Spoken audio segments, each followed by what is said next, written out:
செய்தலாகும். சரி, மறைத்தல்னு என்ன செய்கிறாரு?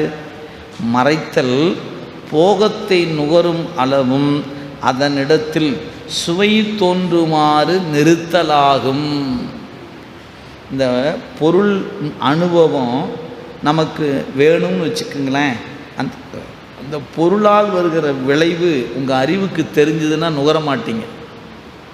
இப்போ பச்சி சாப்பிட்டா நமக்கு உடம்புக்கு ஒத்துக்காது அப்படின்னு உங்களுக்கு முன்னாடியே தெரிஞ்சுதுன்னா பச்சி சாப்பிடுவீங்களா? என்ன வேண்டான்றீங்க. அது சாப்பிட்டா அடலாம் அழகாக இருக்குதே, அருமையாக இருக்குதே, 2 சாப்பிட்டா என்ன அப்படின்னு அதை மறைச்சி வச்சு ஊட்டுனா தான் நீங்கள் சாப்பிடுவீங்க. சாப்பிட்டா தான் துன்பப்படுவீங்க. அந்த துன்பந்தான் இனிமேல் பச்சி சாப்பிடக்கூடாதுன்னு நினப்பு கொடுக்கும்.